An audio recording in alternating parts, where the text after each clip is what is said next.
حضرت امام حسین رضی اللہ تعالیٰ عنہ یہ حضور کی اولاد پاک ہیں. پیروں کو نا تھوڑی مٹی لگ گئی.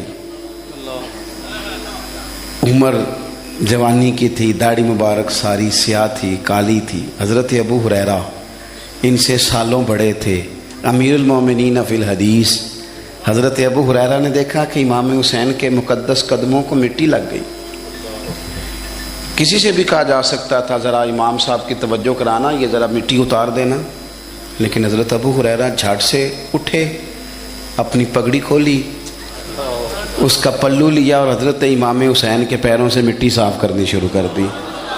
کیوں کہ اہل فضل ہی کسی کی فضیلت کو جان سکتا ہے، عزت والا ہی کسی کو عزت دیتا ہے. جس کے پاس وقار ہو. او میرے سنگیو، لوگوں کی باتوں میں نہ آنا، یہ تمہیں الجھا دیں گے، یہ تمہیں تفریق میں ڈال دیں گے، یہ انتشار برپا کریں گے. یہ وہ حسین جماعت ہے جو حضور کے سامنے بیٹھا کرتی تھی. ان سے پیار کرنا، ان سے محبت کرنا. آپ کبھی ترمذی کی ایک حدیث پڑھیں تو مر جانے کو جی کرتا ہے. حضور نے فرمایا تھا میرے صحابہ کے بارے میں اللہ سے ڈرنا، میرے بعد انہیں اپنی زبانوں کا نشانہ نہ بنانا. کاش کوئی ان جملوں کا درد سمجھ سکے. فرمایا رب سے ڈرنا، اور کریم فرمانے لگے جس نے ان سے محبت کی میری محبت کی وجہ سے محبت کی، اور جس نے ان سے عداوت رکھی میری وجہ سے رکھی. کبھی بھی کسی میں، اور جو حضور کی اولاد ہے.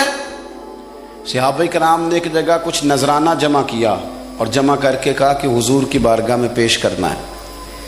اخراجات بہت زیادہ ہیں اور ظاہری وسائل اس ترتیب سے نہیں ہیں. یہ نذرانہ ہر مہینے پیش کرنا ہے. جب وہ لے کے حضور کی بارگاہ میں گئے نا تو اللہ نے قرآن نازل کر دیا. فرمایا محبوب ان سے کہہ دو لا اسألکم علیہ اجرا، میں تبلیغ دین پر تم سے کوئی اجر نہیں مانگتا. الا المودۃ فی القربى، بس میرے قریبیوں سے پیار کرتے رہنا، میرے قریبیوں سے محبت کرنا، پیار کرنا قریبیوں سے. یہ علی المرتضیٰ ہیں، یہ فاطمہ ہیں، یہ ان کا خاندان ہے، یہ ختیجہ ہیں، یہ عائشہ ہیں، یہ میمونہ ہیں، یہ حفصہ ہیں. ان سے پیار کرنا، میرے قریبیوں سے محبت کرنا. ہمارے دلوں میں حضور کی اولاد کا پیار ہونا چاہیے، طبیعتوں میں احترام ہونا چاہیے. ہمارا مزاج، ہمارا دل ان کے لیے دھڑکنا چاہیے. ہمارے لہجے، ہمارے انداز ہمیشہ ان کے حق میں نرم ہونے چاہیے.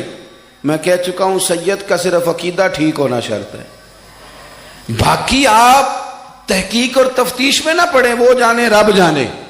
آپ کوشش فرمائیں ہماری اولادیں، ہم خود اور اہل فضل کا ادب کبھی نہ چھوڑیں. دوسری بات آپ سے یہ عرض کرنی ہے، اس کو اچھی طرح سمجھ لیں کہ قومیں اپنے اسلاف سے بڑی ہوتی ہیں. ہمیشہ بڑا ہم ہوتا ہی وہ ہے جس کا کوئی بڑا ہوتا ہے، جس کا کوئی بڑا نہیں ہوتا وہ کبھی بھی بڑا. یہ کچھ عرصے سے ٹرینڈ چلا ہے، اگرچہ یہ درست نہیں ہے. آپ کسی سنار کی دکان پہ جائیں تو اس نے اپنے پیچھے نا اپنے والد صاحب کی اور دادا کی فوٹو لگائی ہوتی ہے. حکیم کی دکان پہ چلے جائیں، کپڑے والی دکان پہ چلے جائیں تو اس نے پیچھے اپنے دادا کی، والد کی فوٹو لگائی ہوتی ہے. اگرچہ یہ درست نہیں، تصویریں نہیں لگانی چاہیے. تصویریں ان کے کیا، پیروں کی بھی نہیں لگانی چاہیے. جہاں تصویر ہوتی ہے وہاں نماز کیسے پڑھی جائے گی؟ فرشتہ رحمت کا نہیں آئے گا. یہ تو اب ایک ضرورت بن گئی. تو اب ضرورت کیا، اب تو خیر نفسیاتی مسئلہ بن گیا ہمارا. یہ نفسیاتی مسئلہ ہے، یعنی سلام بعد میں فوٹو پہلے. یعنی سیانے سیانے لوگ، اور یہ ہمیں ایسے کھیل تماشے میں لگایا گیا ہے کہ میں ڈھیر سارے لوگوں پر غور کرتا ہوں، پھر ان کے لیے دعا کرتا ہوں کہ یا اللہ ان کی مدد فرما. یعنی اس طرح کی حالت ہے کہ وہ زندہ ہی موبائل کے اندر ہیں، ہر چیز ہی. مجھ سے ایک دفعہ ایک صاحب نے پوچھا مولوی آج کل بڑے لڑ رہے ہیں. میں نے کہا وہ 4-5 ہے جن کو آپ موبائل پہ دیکھتے ہیں، آپ میرے ساتھ آئیں، میں آپ کو 20 اور سینکڑوں شیخ الحدیث بتاتا ہوں جو سکون سے بیٹھ کر رسول اللہ کا دین پڑھا رہے ہیں. تو آپ مسئلہ صرف یہ ہے کہ ہم نے کل زندگی وہ سمجھ لی ہے جو موبائل کے اندر ہے. بہرحال وہ تصویر لگائی ہوتی ہے سنار نے بھی اور حکیم نے بھی اور ڈاکٹر نے بھی اور بہت سارے لوگوں نے کہ جناب اب یہ جو تصویر لگاتے ہیں تو اس کے پیچھے پوری حکمت ہوتی ہے. آپ ان سے پوچھتے ہیں یہ فوٹو کیوں لگائی ہے تو وہ کہتے ہیں ہم یہ بتانا چاہتے ہیں کہ یہ کام آج نہیں ہم نے شروع کیا، ہمارا شجرہ پرانا ہے، ہمارے باپ دادا سارے یہی کام کرتے تھے، ہمارا خاندانی ورثہ ہے. وہ ثابت یہ کرنا چاہتے ہیں کہ ہم پیچھے سے ہمارا ایک سلسلہ آ رہا ہے. ساری دنیا اپنے اکابرین کو، اسلاف کو، بڑوں کو ان کے زور پر بڑا ہونا چاہتی ہے. یہاں کچھ لوگ ایسے آئے ہیں جن کے نزدیک معاذ اللہ صحابہ ہی ٹھیک نہیں تھے، اہل بیت ہی ٹھیک نہیں تھے. آپ اپنی سند کیسے مضبوط کریں گے؟ اگر وہ اولین جو حضور کے سامنے بیٹھتے تھے وہی ٹھیک نہیں تھے تو پھر ان سے ہو کے جو دین آگے آیا اس کو تم کیسے ٹھیک مانو؟ ساری چیزوں کو مشکوک کرنا چاہتے ہیں. ہمارے بزرگوں نے، امام بخاری نے، امام مسلم نے محنت کر کے حدیثیں تلاش کی، اصول بیان کیے کہ یہ حدیث صحیح ہے، متواتر ہے، حسن ہے، ضعیف ہے، کیا ہے، اس کے اصول اور قاعدے بیان کیے. اور جب انہوں نے خود پوری تحقیق کی، آپ مشکل بات نہیں کر رہا، تھوڑی سی آپ غور کریں گے، انہوں نے سینکڑوں میل کا سفر کیا، گھوڑوں پہ، پیدل، اونٹوں پہ، ریسرچ کر کے بتایا کہ یہ حدیث بالکل درست ہے، اپنی سند کے اعتبار سے، متن کے اعتبار سے یہ متواتر درجے کی ہے. انہوں نے پوری ریسرچ کی. پھر غور کریں کیا کہہ رہا ہوں، جب پوری تحقیق کر لی تھی تو پھر انہیں کہنا چاہیے تھا نا یہ نبی پاک نے فرمایا ہے، کہنا چاہیے تھا نا کہ یہ حضور نے فرمایا، ہماری تحقیق ہے، حدیث درست ہے. لیکن کسی نے بھی ڈائریکٹ نہیں کہا. انہوں نے جب بھی کہا کہنے لگے حضرت عبداللہ ابن عمر فرماتے ہیں کہ حضور نے یوں فرمایا، حضرت انس بن مالک فرماتے ہیں کہ حضور نے یوں فرمایا، حضرت جناب سیدہ عائشہ صدیقہ فرماتی ہیں یوں حضور نے فرمایا، حضرت ابو ہریرہ فرماتے ہیں یوں حضور نے فرمایا. انہوں نے نا پہلے اس صحابی کا نام لیا جنہوں نے وہ بات اپنے سینے میں محفوظ کی. کیا بتایا انہوں نے ہمیں کہ ہم دنیا گھوم آئے ہیں، ریسرچ کر آئے ہیں، تلاش و بسیار کے بعد اس نتیجے پہ پہنچے ہیں کہ دین کا اصل فیض وہی ہے جو صحابہ اور اہل بیت کے سینوں سے ہو کے امت کو نصیب ہوا ہے. اصل فیضان وہ ہے جو وہاں سے ہو کے آیا ہے. تو ایک بات تو یہ کہ اہل فضل کی عظمت، اور دوسری بات کہ اپنے اکابرین کے ساتھ جوڑ کے رہنا، اور تیسری بات حضرت سیدنا امام حسین، حضرت امام حسن رضی اللہ تعالی عنہما، ان دو شہزادوں سے نا نبی پاک صلی اللہ علیہ وسلم نے جو محبت فرمائی ہے نا وہ بھی بڑی قابل دید ہے. حضور نے جو ان سے پیار کیا ہے. کچھ لوگ ایسے ہوتے ہیں کہ جن سے انسان جب پیار کرتا ہے، محبت کرتا ہے، تو وہ بات نا دور دور نکل جاتی ہے، بات پھیل جاتی ہے. ان کے ساتھ نا میرے نبی پاک کا خصوصی لگاؤ ہے. اس کا مطلب یہ نہیں کہ ہر نانا ہی اپنے نواسے سے پیار کرتا ہے، یہ معنی نہیں. رسول پاک علیہ السلام جو کام بھی کرتے ہیں اللہ کی وحی کے ساتھ کرتے ہیں. حضور کا ہر کام وحی خدا ہے، اپنی مرضی سے حضور کوئی کام نہیں کرتے. تو نبی پاک نے جو بھی کیا ہے وہ امت کے لیے نمونہ ہے. حسنین کریمین سے جو حضور کا پیار ہے، جو نبی پاک علیہ السلام کی ان کے ساتھ والہانہ محبت ہے. اعلیٰ حضرت بریلوی نے حدیث لکھی ہے، راوی حضرت عثمان غنی ہے رضی اللہ تعالیٰ عنہ. حضور سید عالم صلی اللہ تعالیٰ علیہ وآلہ وسلم نے نا گھر میں پیغام بھیجا، فرمایا فاطمہ سے کہو ذرا حسن حسین کو تو بھیجے. یہ سارا دن ہی حضور کے پاس رہتے ہیں، سارا دن ہی، لیکن وہ جو والہانہ پن ہے، جو محبت ہے، جو ان کے ساتھ محبوب کا خاص لگاؤ ہے، سیدہ سے کہو ذرا شہزادوں کو بھیجے، تھوڑی سی دیر ہو گئی آنے میں. اعلیٰ حضرت فرماتے ہیں یوں لگتا جیسے سیدہ فاطمہ کپڑے نہیں ماں بدلنے لگتی بچوں کے، خوشبو نہیں لگانے لگتی، تھوڑی تیاری میں دیر ہو گئی تو محبوب نے نظریں جمائی ہیں اس حجرے کی طرف جہاں سے امام حسن اور حسین نے آنا ہے. رحمت کے عجب ہی جھمیلے ہیں، حسنین یہاں پر کھیلے ہیں. تو دونوں شہزادوں جب دروازہ کھلا تو حضرت عثمان غنی کہتے ہیں بچے جب نکلے نا دونوں تو یہ کوئی 10 15 50 100 میل دور سے تھوڑی آ رہے ہیں، تو یہیں رہتے ہیں.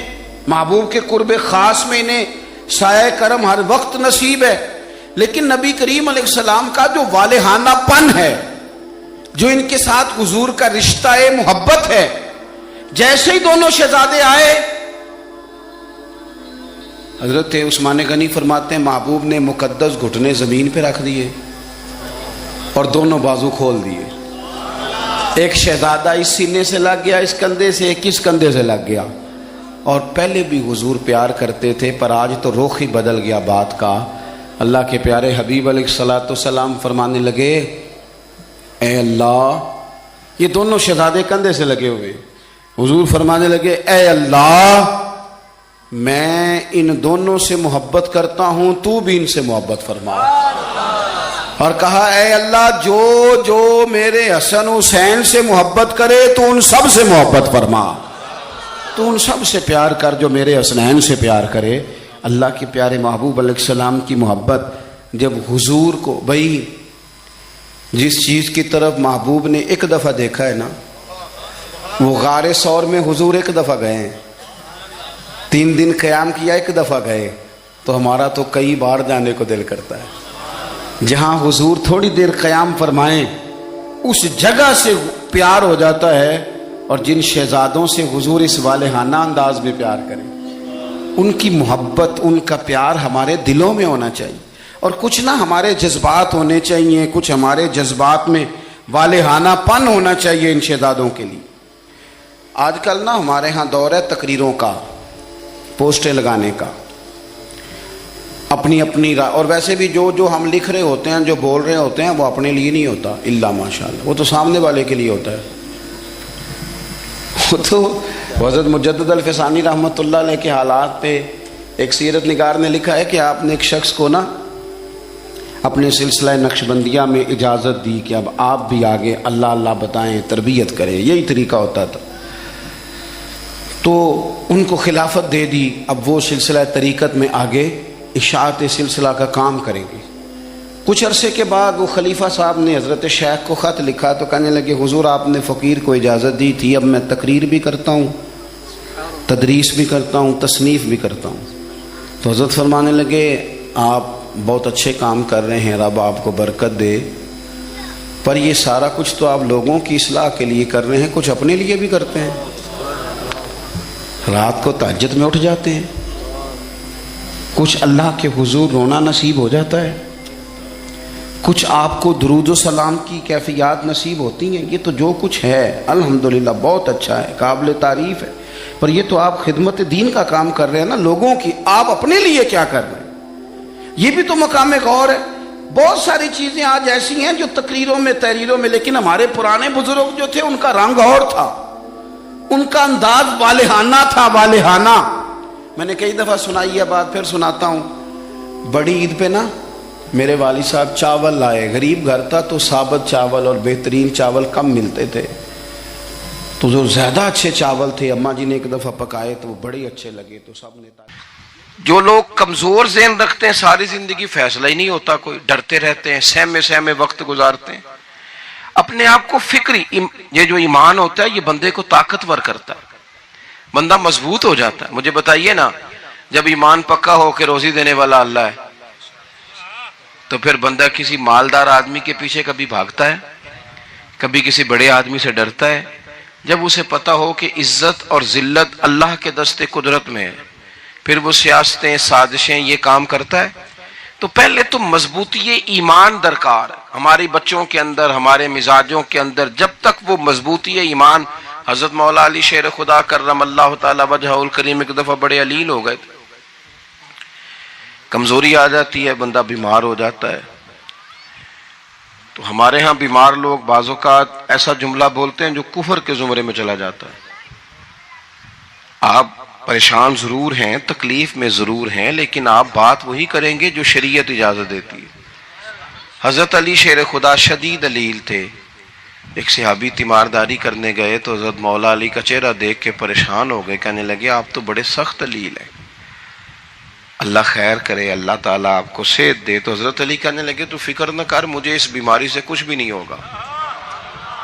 نے کہا کیوں؟ فرمانے لگے مجھے نبی پاک علیہ السلام نے فرمایا تھا، علی اس وقت دنیا سے جاؤ گے جب داڑھی خون سے رنگین ہو جائے گی، تو اس کا مطلب ہے میں خنجر کے وار کے ساتھ شہید کیا جاؤں گا، میں بیماری سے دنیا میں نہیں جاؤں گا، میں یہ بیماری سے مجھے کچھ بھی نہیں ہوگا، اللہ مجھے شفا دے دے گا، چونکہ حضور نے فرمایا تے ساڈے نبی دی زبان ساڈے واسطے قرآن۔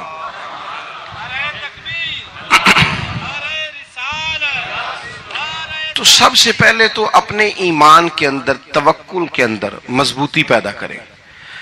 مسلمان دیکھو نا، نماز پڑھنے سے روزی میں برکت ہوتی ہے کہ نہیں؟ ویسے جو چوپ ہے ان کی بھی ہوتی ہے کہ نہیں؟ نماز پڑھنے سے روزی میں برکت ہے.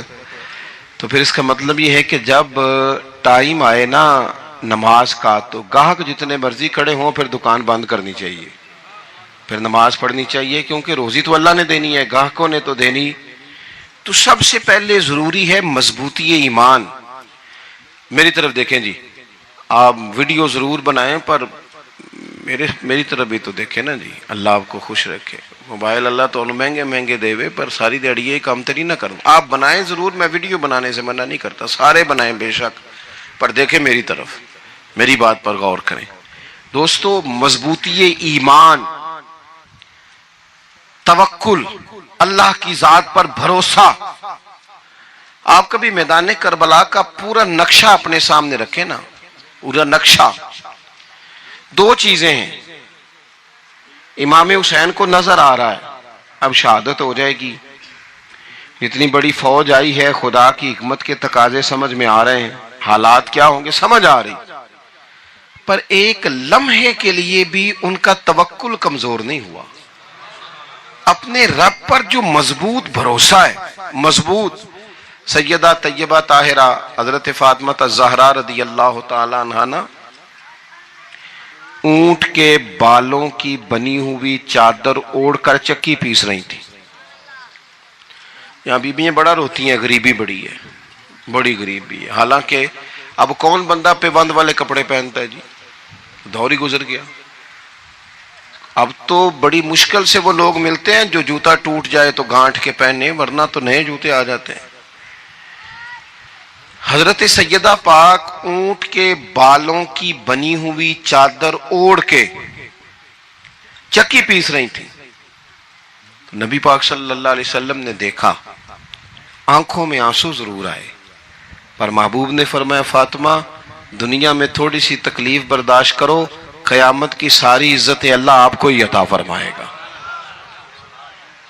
تو توکل کی مضبوطی، اللہ کی ذات پر بھروسہ، اپنے رب کریم کے ساتھ امیدوں کا وابستہ کرنا، اس سے مضبوطی آئے. دوسرا فرمایا وَعَمِلُوا الصَّالِحَاتِ، بہترین عمل کیا جائے زندگی میں، نیک اعمال کیے جائے، وقت ضائع نہ کیا جائے. ہر وقت کوئی نہ کوئی کام بندہ کرتا رہے. یہاں بہت سارے لوگ ہیں جن کو لوگ نیک کہنا شروع کر دیتے ہیں نا، وہ سمجھ لیتے ہیں شاید ہم سچی مچی نیک ہیں. لوگ جو کہتے ہیں حضرت صاحب قبلہ، پیر صاحب قبلہ، میں یہ طالب علموں کو، دوستوں کو، بلکہ اپنے آپ کو بھی کئی دفعہ کہتا رہتا ہوں، اپنے آپ کو سمجھاتا ہوں کہ یہ لوگ تجھے کہہ رہے ہیں حضرت صاحب، یہ تو رات کو تو اپنے آپ سے پوچھنا، اپنے رب سے پوچھ. کبھی موقع ملے تو اپنی گریبان میں جھانک، غور کر کے تیری کیفیت کیا ہے. تنہائی میں تیرا دل اللہ سے جڑتا ہے کہ نہیں؟ عبادت میں دل لگتا ہے کہ نہیں؟ خدا کا خوف دل میں رہتا ہے کہ نہیں؟ غریب کی محبت، عزیزوں قربت والوں کا احساس طبیعت میں موجود رہتا ہے کہ نہیں؟ ویسے تو میرا مطلب ہے، لوگ کہہ دیتے ہیں حاجی صاحب آپ بڑے سخی ہیں، تو اس سے تو نہیں نا بندے نے سخی ہونا. سخی تو تب ہونا ہے جب اللہ کی بارگاہ میں مقبول ہوگا. اعمال صالحہ، نیک کام، اور وہ کرتا رہے بندہ، کوئی بھی کام اسے نیکی کا مل جائے نا. دیکھو نبی پاک صلی اللہ تعالی علیہ وسلم نے فرمایا نیکی کو کبھی حقیر نہیں سمجھنا، کبھی حقارت سے نہیں نیکی کرنی کہ یہ بڑی چھوٹی ہے تو میں اس کو کروں. اب فرمایا کبھی حقیر نہ سمجھنا، نیکی کا کام جو بھی ملے کر دینا. فرمایا اگر بھائی سے مسکرا کے ملو گے بھی نا تو اس پر بھی اللہ تمہیں صدقے کا ثواب عطا کرے گا. ہم تو اس دین سے کے ماننے والے ہیں جو کہتا ہے تو گلی سے روڑا اٹھا دے، کانٹا اٹھا دے، کسی کی تکلیف دور کر دے، کسی اس پر گنجائش کر دے، کسی کے لیے آسانی کر دے. جو بھی خیر کا کام میسر آئے پورے دن میں اسے چھوڑے نہیں. صبح گھر سے نکلیں، وہ ایک صحابی تھے، غالباً تابعی تھے، تو بازار جاتے اپنے غلام کے ساتھ تو سارا بازار گھوم کے واپس آ گئے. خادم نے کہا جناب کو نہ کوئی خریدا نہ کچھ بیچا.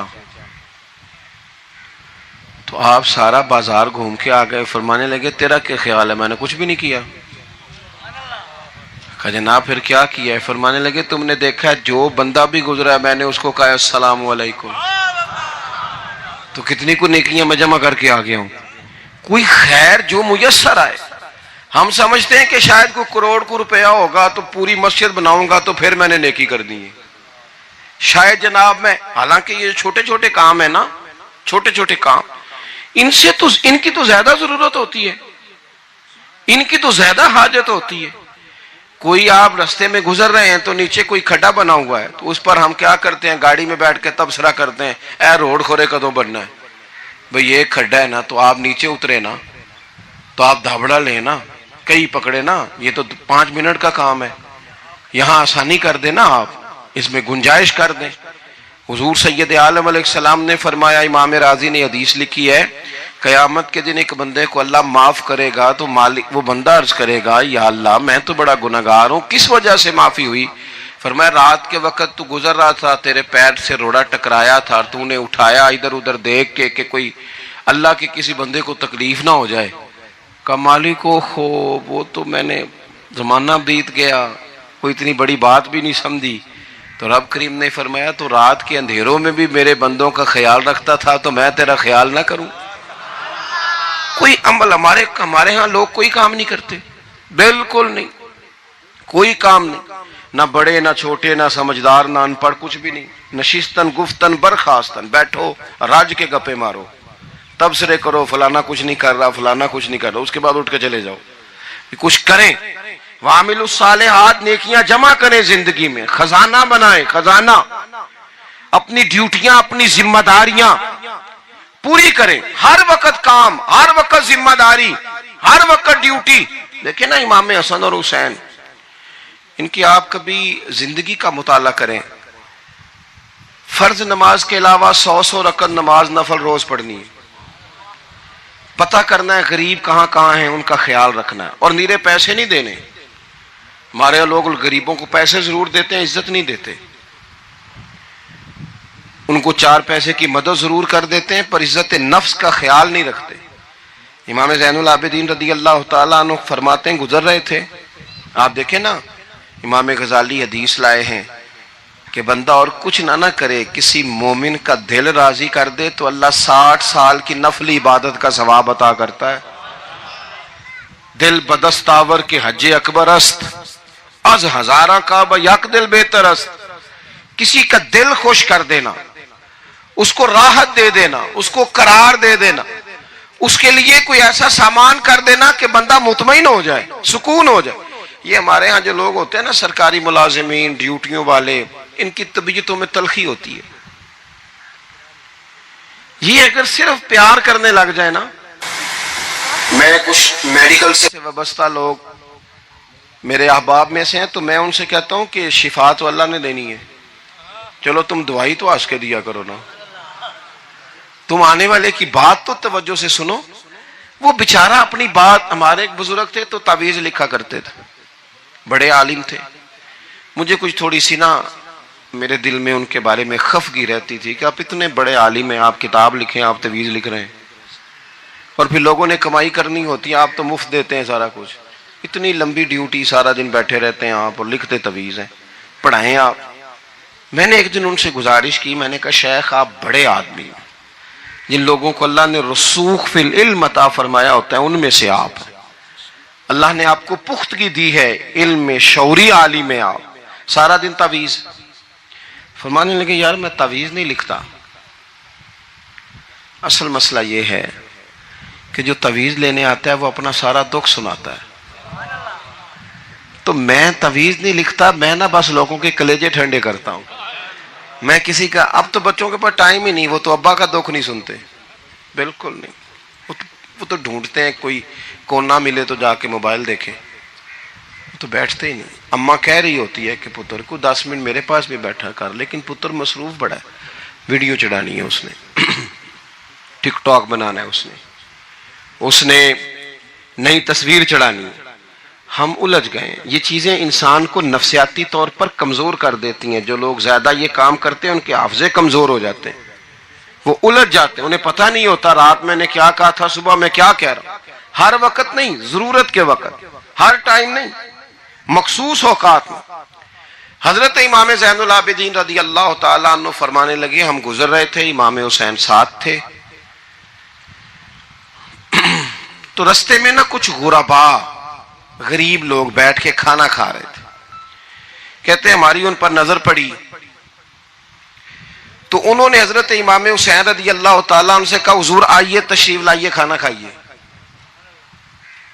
وہ ضروری نہیں ہوتا آپ کو سب کا کھانا پسند ہی آئے، ٹیسٹ اپنے اپنے ہوتے ہیں، یہ ضروری تو نہیں۔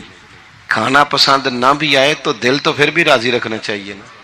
قربان جائیں، نبی پاک نے کس طرح ہماری تربیت کی۔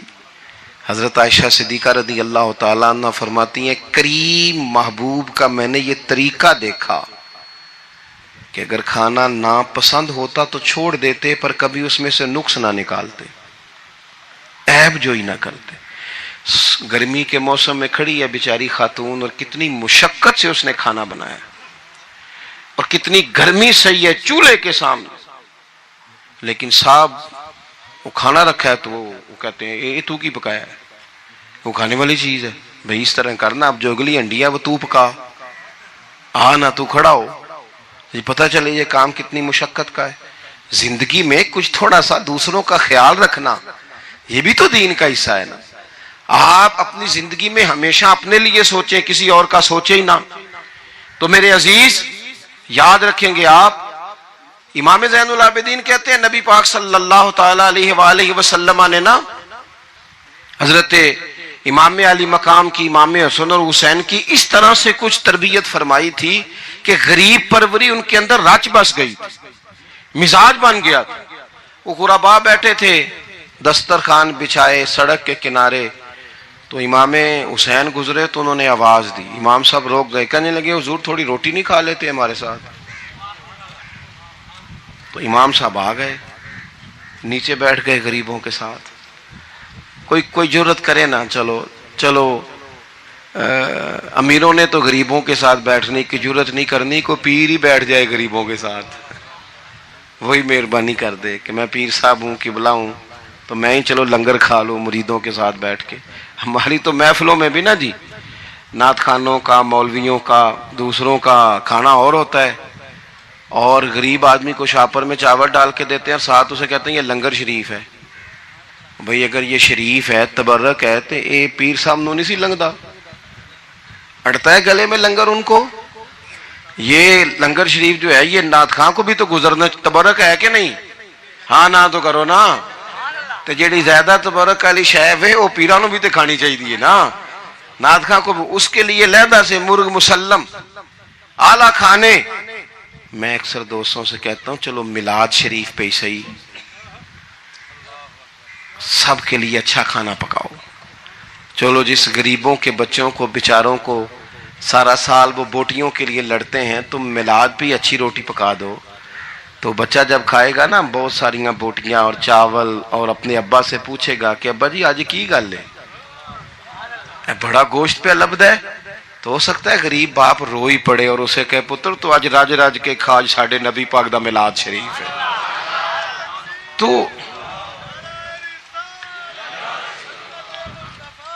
تو امام حسین رضی اللہ تعالیٰ عنہ نا آ کے غریبوں کے بیچ بیٹھ گئے زمین پہ، انہوں نے کہا کھائیے، تو وہ جس طرح وہ کھا رہے تھے نا سادے برتنوں میں امام حسین کھانا کھانے لگ گئے۔ میں نے کہا خیر کا کام کوئی بھی ملے اسے ضائع، چلو اور کچھ نہیں کر سکتے تھے، کسی کو سڑک ہی پار کرا دے نابینا کو، چلو اور کچھ نہیں کر سکتے، تو آپ کو پتہ ہے کہ سامنے والا بوجھ لے کے گزر رہا ہے، آپ تھوڑا سا ہٹ جائیں روڈ سے، اسے گزر لینے دیں، کوئی تو کام زندگی میں کوئی ارادہ تو خیر کا بندہ کرے۔ امام حسین بیٹھ گئے، ان کے ساتھ روٹی کھائی، تھوڑی دیر کے بعد اجازت لی، فرمایا جاؤں؟ کہنے لگے حضور اور کھائیے۔ فرمانے لگے میں تو ابھی روٹی کھا کے آیا تھا اور آج تک ایسا نہیں ہوا کہ دوبارہ کھانا کھاؤں، ایک لقمے کی بھوک نہیں تھی، جتنا بھی کھایا ہے نا یہ تمہارا دل خوش کرنے کے لیے کھایا ہے۔ غربا مساکین کی. وعاملوا الصالحات، ایماندار بندہ ایمانداروں جیسے کام کرتا ہی اچھا لگتا ہے. 25 حج کیا امام حسن اور حسین نے مدینے سے مکے پیدل جا کے. کتنے بولیے؟ میں کہتا ہوں چلو ہم باجماعت نماز ہی پڑھ لیا کریں. چلیں، حضور صلی اللہ علیہ وسلم نے فرمایا فجر کی نماز پڑھ کے بیٹھ جاؤ، اشراق چاش تک اللہ کا ذکر کرو، 2 نفل اشراق کے 2 چاشت کے پڑھ لو، اللہ 2 حج اور 2 عمرے کا ثواب عطا کر دے گا. مشکل کام تو نہیں ہے. مشکل تو ہاں ہی نہیں کیتی تھے، یہ مشکل ہے. ویسے یہ کہ آنکھ کھل جائے تو 25-30 منٹ 40 منٹ موبائل پہ گزر جائے وہ تو سوکھا ہے، یہ مشکل ہے. دوستو، نیک اعمال ان پر کوشش. اہل بیت نے ہمیں سبق یہ پڑھایا ہے، حضور کے اصحاب نے ہمیں سبق یہ پڑھایا. مصطفیٰ